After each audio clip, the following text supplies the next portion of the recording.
Good afternoon, and welcome to one of my favorite days of the year, TEDxColumbus Day.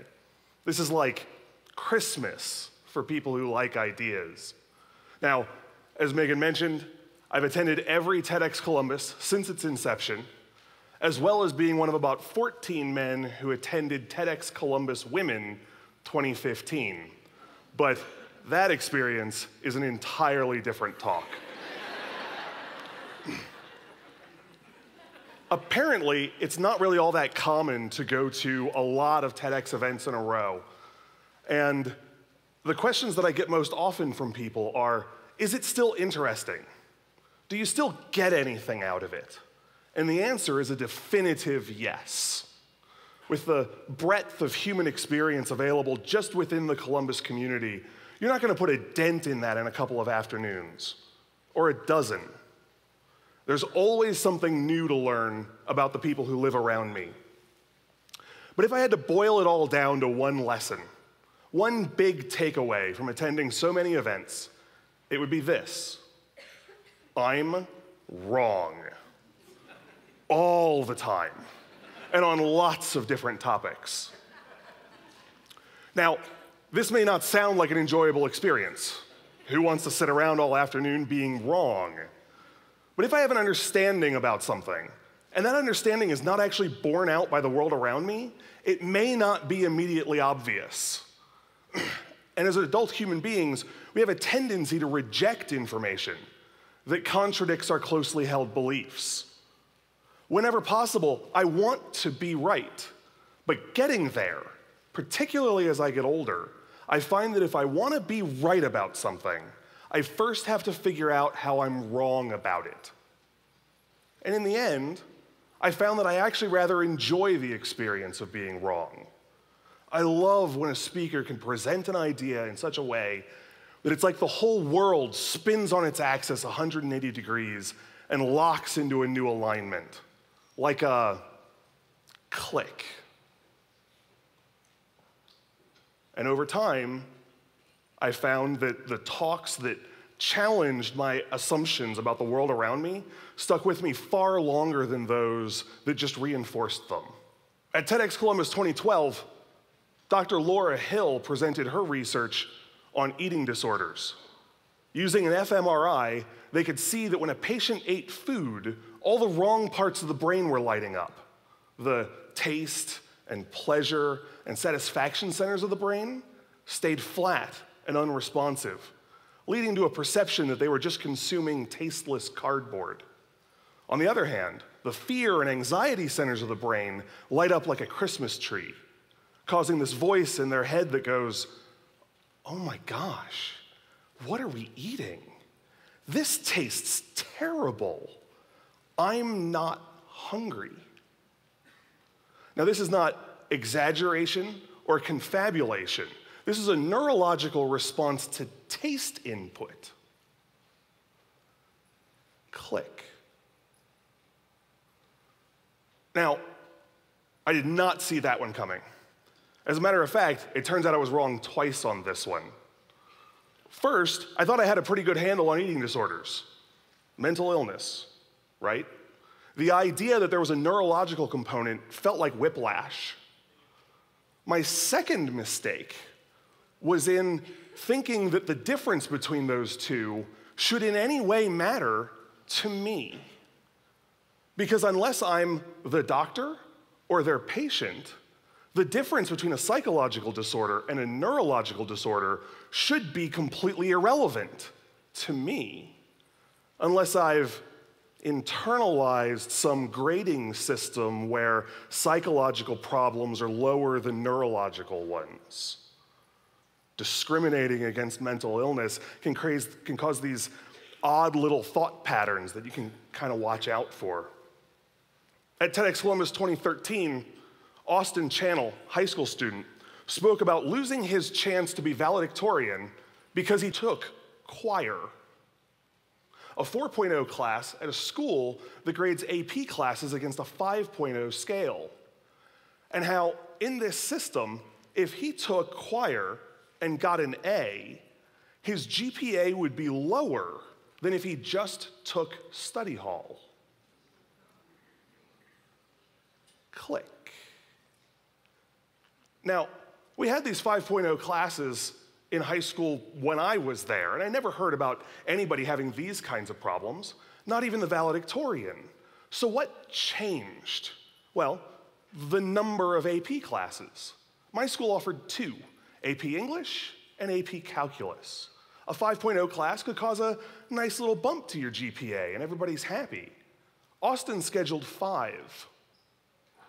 And so instead of a nice little bump, suddenly you have a thing where the 4.0 classes look like potholes. So what seemed a perfectly equitable solution 25 years ago suddenly isn't anymore. Solutions in complex systems are almost always temporary, and I keep forgetting. I like a comfortable solution. Everybody happy? Great. Now I don't have to think about this anymore. And then I get surprised when what I thought was solved turns into a big mess all over again. At TEDxColumbus 2012, we met Frederick Ndabaramiye. And in ethnic violence in Rwanda, when he was a teenager, Frederick lost his hands to a machete for refusing to slaughter the other people on the bus he was riding on. Years later, he got involved in the Columbus Zoo's conservation efforts in Rwanda and found himself in Columbus.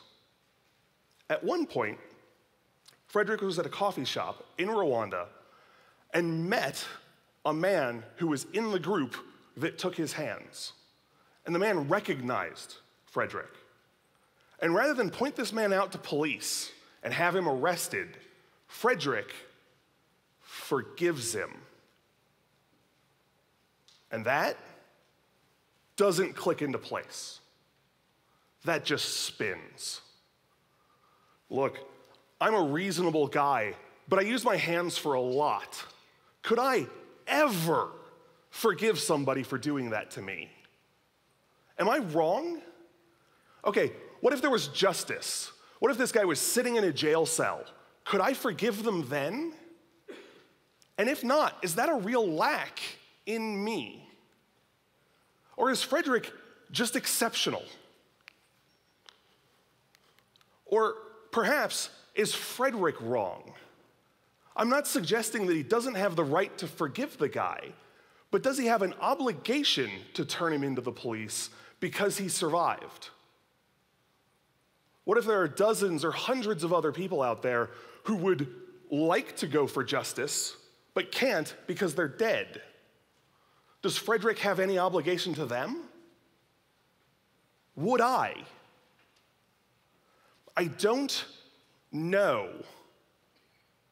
Frederick's story haunts me, not primarily because of what he suffered, because that was horrifying, but because of the way his story challenges me on the nature of forgiveness and personal tragedy and loss. And this then colors every other talk on this stage that deals with trauma and loss and pain. It was 6 years ago, last month, that I saw Frederick speak. And I don't know that a week has passed since then that I haven't thought about him and his story, turning it over and over in my mind, worrying at it. And I don't know if I have a better answer today than I did back then. There's no peace here, and understanding is far away. So, 10 years of being wrong gets you what? Great collection of TEDxColumbus t-shirts? Well, I got an understanding, and it's that it's impossible for me to always be right. About the best I can do is just hope to be wrong a little less often. Just be a little better. And that starts, for me, with listening. But I have to listen the right way. There's uninvested listening, where you hear everything that's said, but nothing touches you. Where you hear Austin speak, and you say, what do I care? I was never up for valedictorian. There's adversarial listening, where you're not so much listening as you're taking notes for your rebuttal, where you're listening for the thing that's going to allow you to change their mind. And then there's listening for the thing that's going to change your world.